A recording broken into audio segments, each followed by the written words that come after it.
Kita bicara Pertamina yang rugi 11 triliun sekarang atau bagaimana? Khusus Pertamina atau kerugian BUMN lainnya juga seperti PLN yang punya tagihan tidak bisa bayar lebih dari 650 triliunan juga kita bahas kah? Atau hanya Pertamina saja? Kita ke Pertamina tapi versi lain, boleh nggak? Kacamatanya orang curigaan, negative thinking atau threat analysis melihat dari sisi yang berbeda, boleh ya?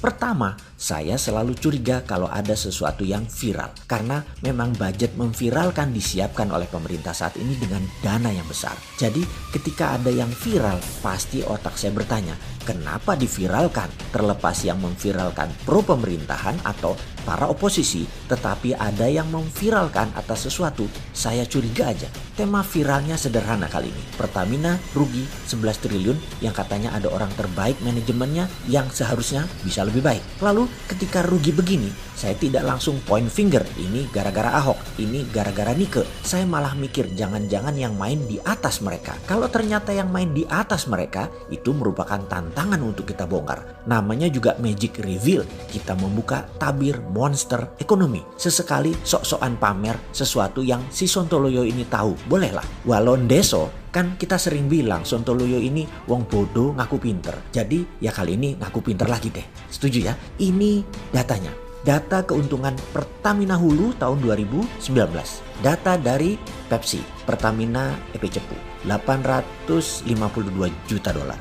PEP 700 juta dolar. PHI 505 juta dolar. PHE 590 juta dolar. PGE 95,6 juta dolar. Yang totalnya adalah 2,743 miliar US dollar. Jadi kalau Hulu untung dan Pertamina rugi, maka yang membuat rugi adalah sisi pengelolaan minyak atau refinery, tangki storage, dan distribusi yang dipegang oleh Pertamina Pusat dan Pertamina Hilir. Dan ini keterampilan manajemen loh, bukan keterampilan engineering. Jadi engineering Pertamina Hulu perform dengan baik. Kita bahas sekarang kok rugi? Rugi gaji kegedean kah?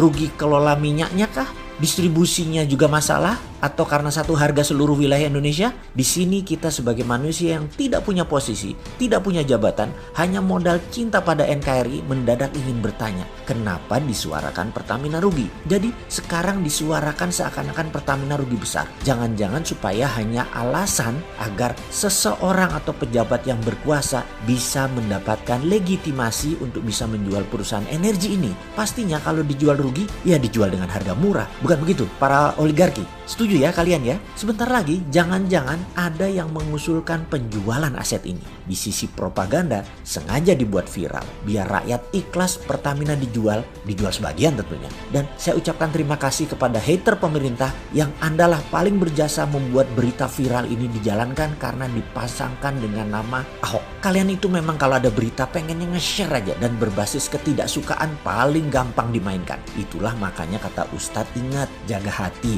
jaga pikiran. Kalau benar ini propaganda, Anda adalah influencer gratisan. Berilmu dikit lah, bersihkan hati dikit lah. Tuh kan, jadi korban kalian. Nanti marah-marah lagi. Pokoknya kue kerjanya marah terus. Kapan dapat duitnya? Dul, sekarang bagaimana cara menjualnya Pertamina itu? Jual perusahaan jangan bapaknya. Pejabat tinggi negara bisa ikut cawe-cawe, repot. Yang dijual cucunya. Maka karena cucu usaha yang bisa melakukan penjualan cukup komisaris dan direksi. Paham undang-undang PT kan kalian? Jadi Pertamina yang bagus kan Pertamina Hulu. Yang nanti dijual ya yang bagus. Tapi yang dicitrakan ya bapaknya yang jelek. Lalu agar cucu usaha bagaimana ini Pertamina Hulu dijualnya? Oke, ya kita mengendus apa yang akan dilakukan oleh petinggi-petinggi saat ini. Yaitu bisa saja diubah dari struktur organisasi yang dibuat holding dan subholding. Di bawah subholding ada cucu perusahaan. Inilah Pertamina Hulu. Ben ketok netral dijualnya via IPO. Yang dijual lewat IPO adalah cucu perusahaan. Kenapa kalau Pertamina yang